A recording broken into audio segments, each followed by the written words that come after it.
नमस्कार, मैं हूं मनोज मानस। हमारे स्पेशल बुलेटिन में आपका स्वागत है और सबसे पहले हम बात करेंगे बीएमसी चुनाव। पहली बार बीजेपी की बम बम।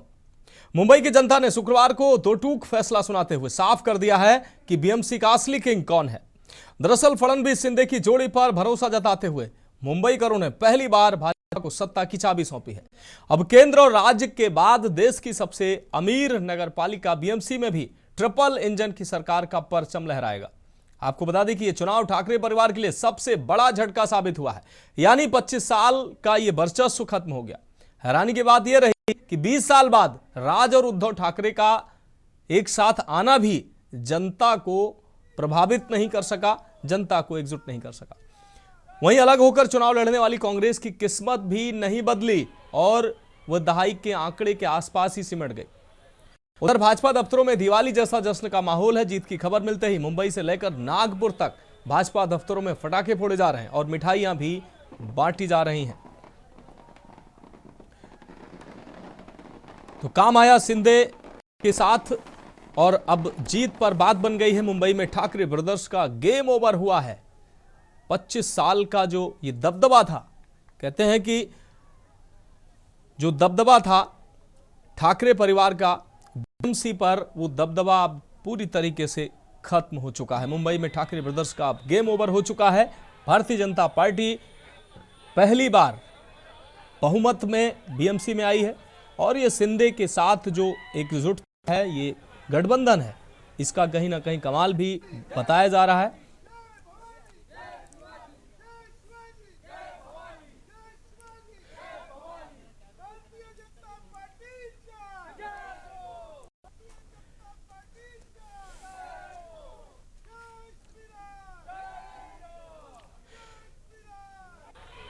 तो शिवसेना के दो फाड़ होने के बाद जिस तरीके से असली शिवसेना नकली शिवसेना की लड़ाई शिंदे और उद्धव ठाकरे के बीच चल रही थी, 20 साल के बाद राज ठाकरे और उद्धव ठाकरे दोनों भाई बीएमसी चुनाव के लिए एकजुट हुए ताकि बीजेपी का मुकाबला किया जा सके। लेकिन 20 साल के बाद का साथ आना भी जनता को प्रभावित नहीं कर सका। दूसरी ओर शिंदे और भारतीय जनता पार्टी के गठजोड़ ने यह साबित कर दिया है कि असली मराठी कौन है और अब बीएमसी पर राज्य कौन करेगा। 25 साल का जो ये बादशाहत थी वो पूरी तरीके से खत्म होती नजर आ रही है। मुंबई में ठाकरे ब्रदर्स का अब गेम ओवर हो चुका है। कांग्रेस भी दहाई के आंकड़े के आसपास ही मट गई है। आप सभी ने देखा कि आज महाराष्ट्र नगर निगम में भारतीय जनता पार्टी और हमारे गठबंधन सहयोगियों के साथ महायुति ने शानदार सफलता अर्जित की है। यह दर्शाता है कि प्रधानमंत्री श्री नरेंद्र मोदी जी के नेतृत्व में भाजपा और एनडीए के प्रति स्वीकार्यता उत्तरोत्तर बढ़ रही है। मात्र कुछ दिन पूर्व केरल नगर निगम चुनावों में तिरुवनंतपुरम में पहली बार हमने बहुमत पाया था। आज देश के और संभवतः एशिया के सबसे बड़े नगर निगम BMC Brihanmumbai municipal corporation में जो अभूतपूर्व सफलता भाजपा एनडीए और वहां महायुति को मिली है।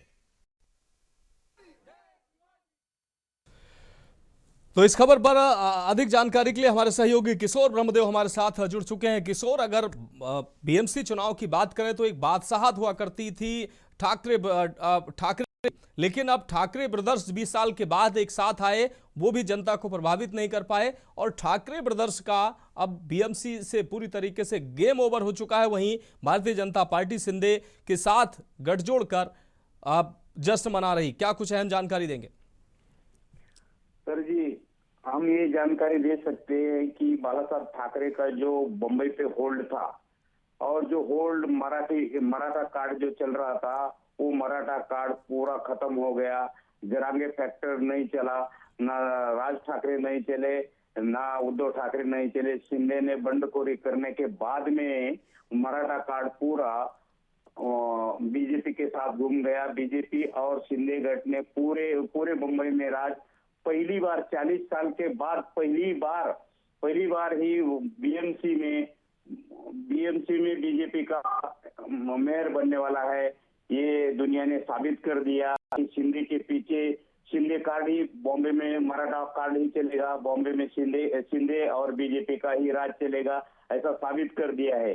ना राष्ट्रवादी कांग्रेस पार्टी या मनसे, न शिवसेना, उबाटा, ये कोई भी कार्ड चला नहीं है।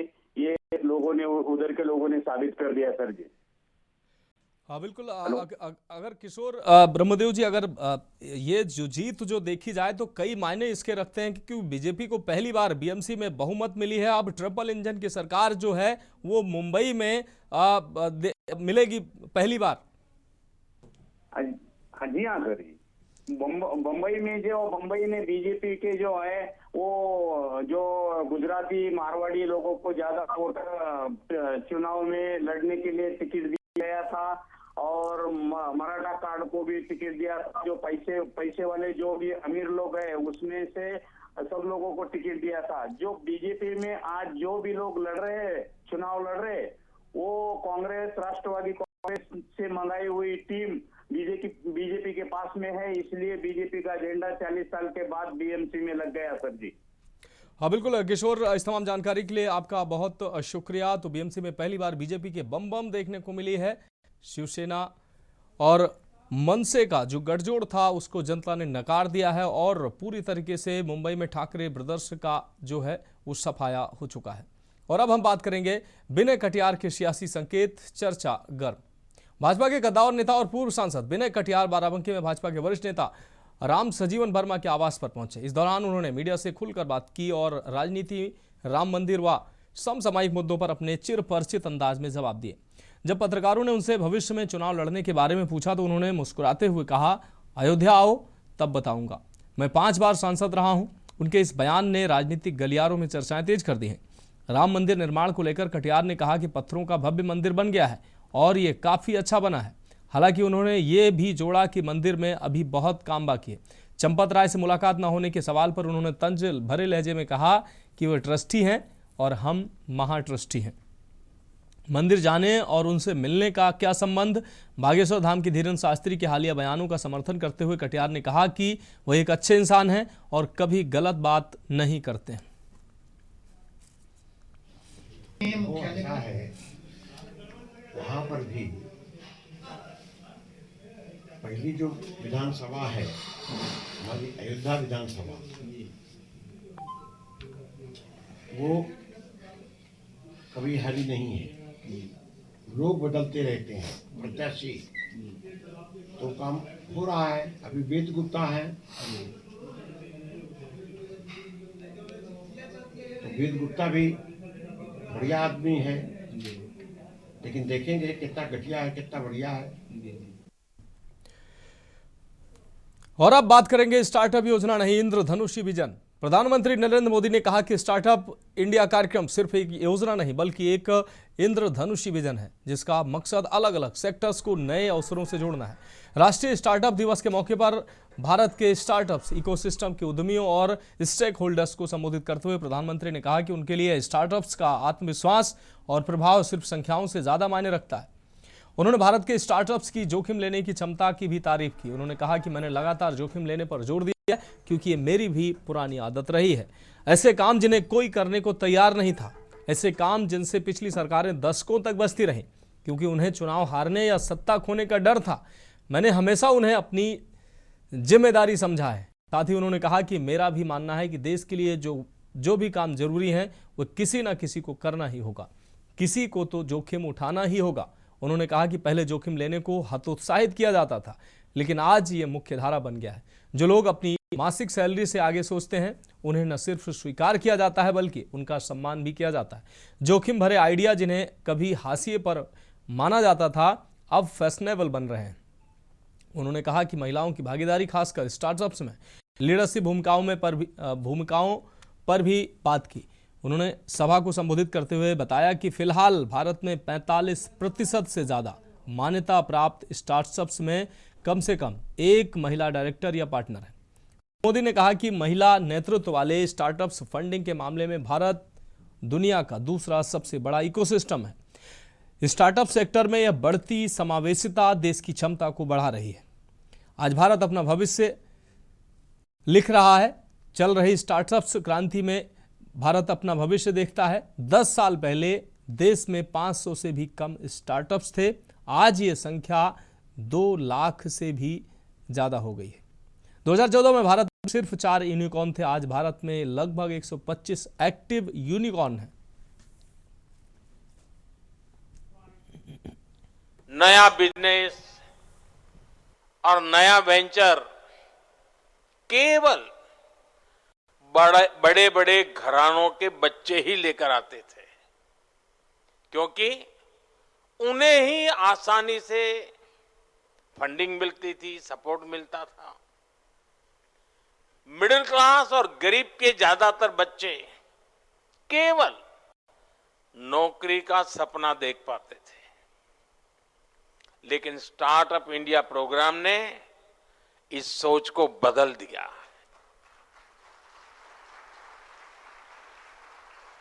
अब टियर 2 और टियर 3 शहरों के, यहां तक कि गांवों के युवा अपने स्टार्टअप खोल रहे हैं, और यही युवा आज सबसे ज्यादा जमीनी समस्याओं का समाधान देने की लगातार कोशिश कर रहे हैं। समाज और देश के लिए कुछ करने का ये जज्बा मेरे लिए इस भावना का, स्पिरिट का बहुत महत्व है। साथियों, इस बदलाव में एक बड़ी भूमिका देश की बेटियों की रही है।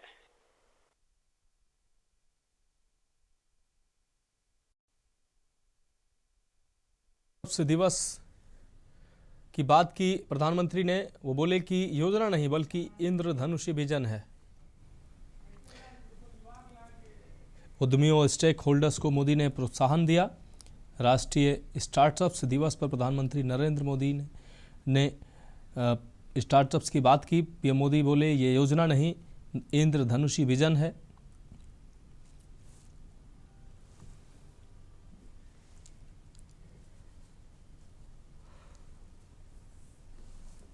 तो प्रधानमंत्री नरेंद्र मोदी ने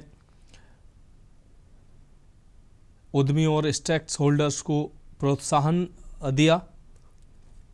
राष्ट्रीय स्टार्टअप दिवस के मौके पर प्रधानमंत्री ने युवाओं को, उद्यमियों को संबोधित करते हुए स्टार्टअप्स को उन्होंने इंद्रधनुषी विजन करार दिया।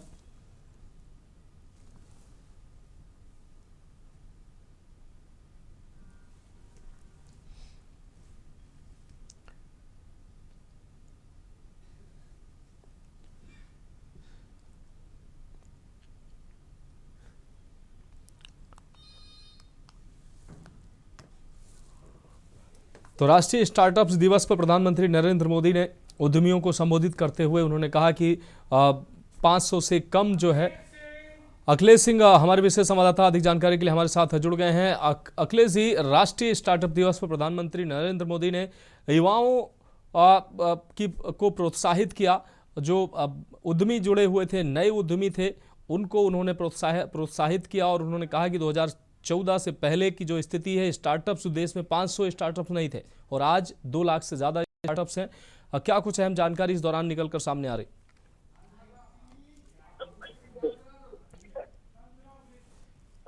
देखिए, आज प्रधानमंत्री नरेंद्र मोदी स्टार्टअप इंडिया के एक कार्यक्रम में पहुंचे थे, जिसमें प्रधानमंत्री ने आज एक लंबा चौड़ा भाषण देते हुए कहा कि भारत के अंदर जिस तरह से स्टार्टअप शुरुआत हुई और स्टार्टअप के क्षेत्र में जैसे यूथ आ रहे हैं और ये यूथ इस तरह के स्टार्टअप शुरू कर रहे हैं जो भारत के लिए एक सिस्टम के तौर पर, और उन्होंने खासकर कहा कि ऐसे इकोसिस्टम और स्टेक होल्डर तैयार होंगे जिसको आगे दुनिया में भी इनका स्टार्टअप बढ़ेगा और इससे भारतीय और भी यूथ है वो आकर्षित होंगे। और जहां तक उन्होंने कहा कि अब तक के जो स्टार्टअप से उन्होंने देखा है, जो युवाओं में उन्होंने इसके प्रति आकर्षण देखा है, उससे उनको लगता है कि सरकार जो स्टार्टअप के क्षेत्र में कदम बढ़ा के युवाओं को मदद कर रही है, उससे अब तक अगर देखा जाए तो 45% से ज्यादा ऐसे स्टार्टअप है जिनको मान्यता सरकार से मिली हुई है। और खासकर उन्होंने कहा कि ऐसे कई स्टार्टअप हैं जिनमें महिलाएं अपनी अगुवाई में उनको आगे बढ़ा रही हैं और इसमें फंडिंग भी हो रही है। और इससे कहा कि एक स्थिति ऐसी आएगी कि अगर यही दौर स्टार्टअप में युवाओं का आकर्षण, युवाओं का काम, युवाओं का जोश बरकरार रहा तो जो पिछले 10 साल में स्थितियां आई हैं उसको कई गुना आगे बढ़ने में मौका मिलेगा। और स्टार्टअप से क्या युवाओं को रोजगार तो मिलेगा, मजबूत तो होंगे और भारत की भी इससे आर्थिक नीतियां मजबूत होंगी, भारत में भी विकास इससे बढ़ेगा। अरे हाँ बिल्कुल अखिलेश जी, इस तमाम जानकारी के लिए आपका बहुत शुक्रिया। तो उद्यमियों और स्टेक होल्डर्स को प्रधानमंत्री ने प्रोत्साहित किया। राष्ट्रीय स्टार्टअप दिवस कार्यक्रम में शामिल हुए प्रधानमंत्री। इस दौरान उन्होंने युवा उद्यमियों को प्रोत्साहित किया, उनकी कार्य क्षमता को सराहा और रिस्क लेने की क्षमता की उन्होंने बात कही।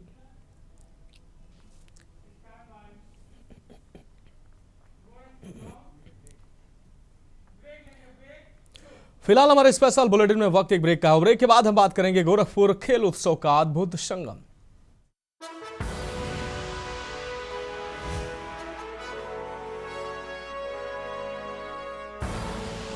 आप देख रहे हैं के न्यूज, खबरों का सारथी।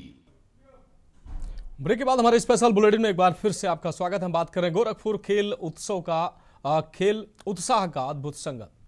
गोरखपुर के दीनदयाल उपाध्याय विश्वविद्यालय में खेल और उत्साह का अद्भुत संगम देखने को मिला। मुख्यमंत्री योगी आदित्यनाथ ने विश्वविद्यालय की वार्षिक खेलकूद प्रतियोगिता में शिरकत की और प्रदेश के उभरते खिलाड़ियों का हौसला भी बढ़ाया। सीएम ने न केवल विजेताओं को सम्मानित किया बल्कि उत्तर प्रदेश को देश का स्पोर्ट्स हब बनाने का अपना संकल्प भी दोहराया। सीएम योगी ने सबसे पहले खेल ध्वज फहराया, मार्च पास्ट की सलामी ली। आपको बता दें कि इस अवसर पर मैदान में मौजूद सैकड़ों युवा खिलाड़ियों की आंखों में भविष्य के ओलंपिक पदकों की चमक साफ देखी जा सकती थी। मुख्यमंत्री ने स्पष्ट संदेश दिया है कि उत्तर प्रदेश के गांव और विश्वविद्यालयों से निकले खिलाड़ी ही आने वाले समय में वैश्विक मंच पर तिरंगा लहराएंगे।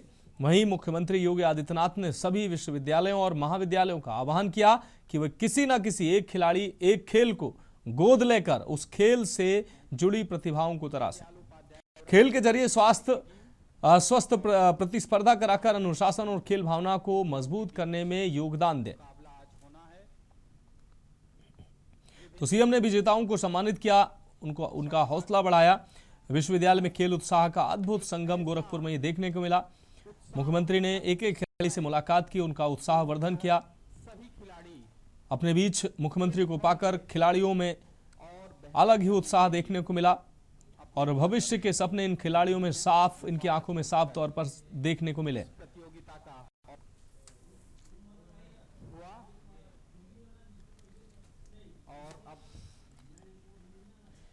तो मुख्यमंत्री ने विजेताओं को सम्मानित किया और एक बार फिर से अपना संकल्प दोहराया। उत्तर प्रदेश को खेल हब बनाने का संकल्प जो है उन्होंने एक बार फिर से दोहराया।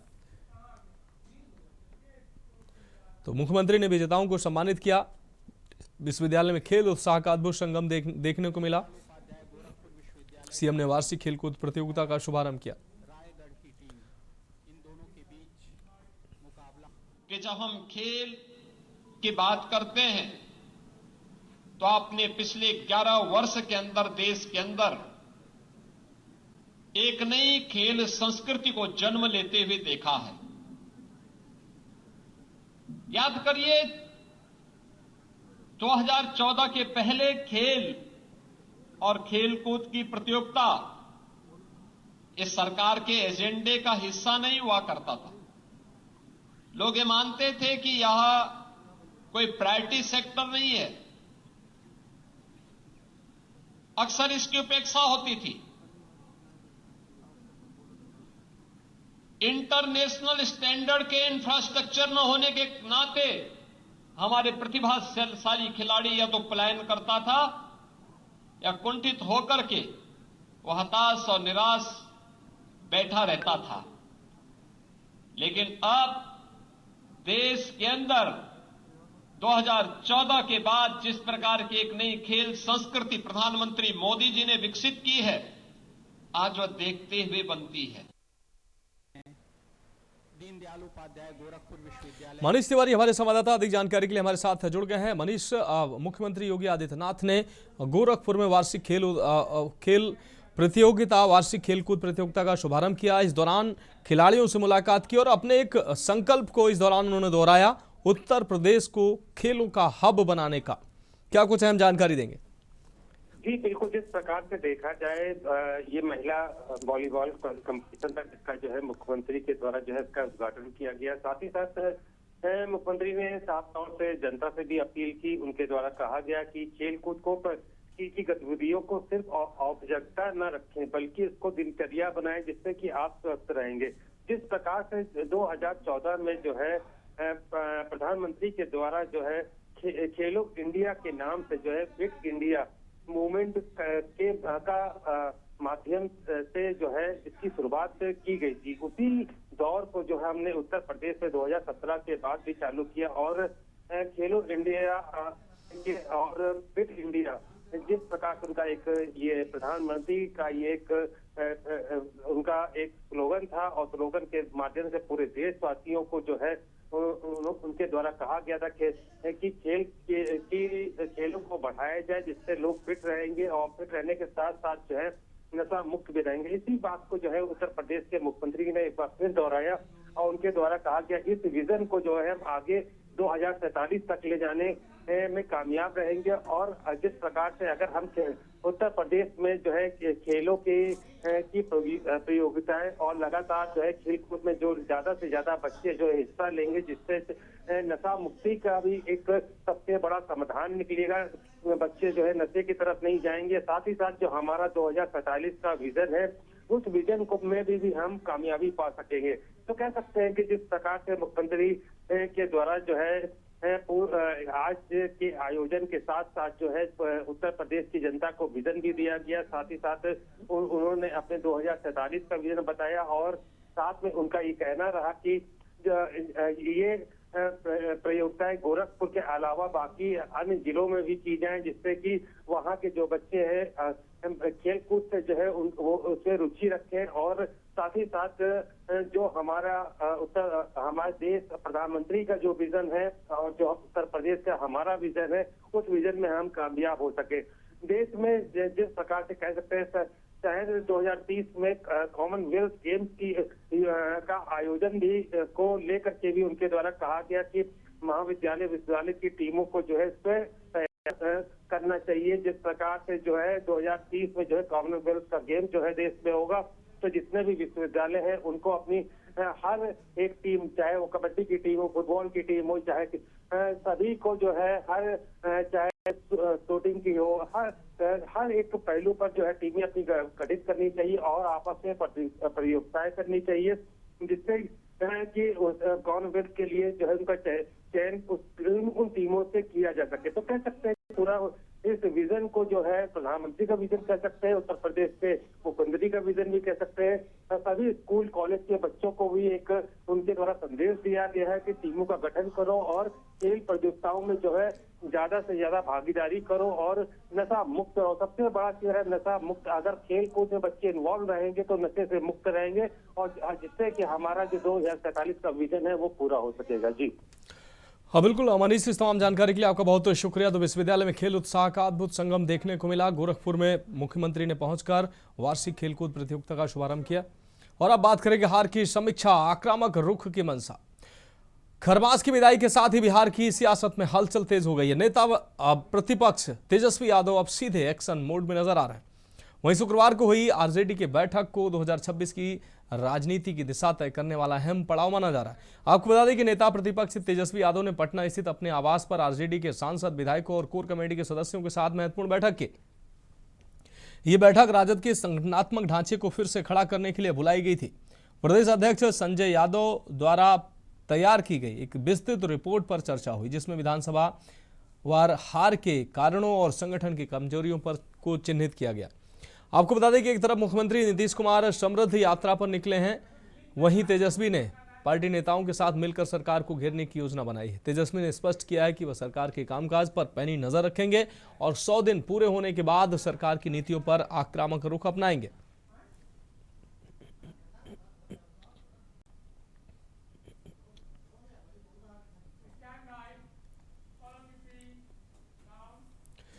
और अब बात करेंगे हर की पैड़ी पर लगे बोर्ड प्रवेश निषेध।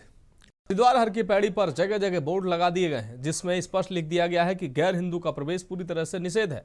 इसके अलावा तीर्थस्थल की मर्यादा को ध्यान में रखते हुए हर की पैड़ी और मालवीय द्वीप क्षेत्र में ड्रोन उड़ाना प्रतिबंधित किया है। किसी भी प्रकार के फिल्मी गानों पर फिल्म और रील बनाना भी पूर्णतः वर्जित है। श्री गंगा सभा ने इस प्रकार के रील आदि सोशल मीडिया पर वायरल करने पर कानूनी कार्रवाई की चेतावनी दी। आपको बता दें कि कुछ दिन पहले हर की पैड़ी क्षेत्र में बनाया गया एक वीडियो भी सोशल मीडिया पर वायरल होने के बाद हंगामा खड़ा हो गया। वीडियो में 2 युवक अरबी वेशभूषा में घाटों पर घूमते नजर आ रहे थे। इसके बाद तीर्थ पुरोहितों ने नाराजगी जताई। मामले पर पुलिस ने संज्ञान लेते हुए जांच शुरू की।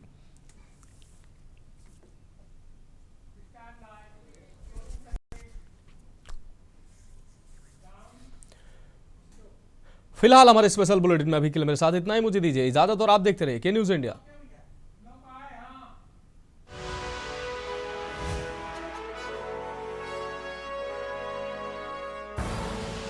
आप देख रहे हैं के न्यूज, खबरों का सारथी।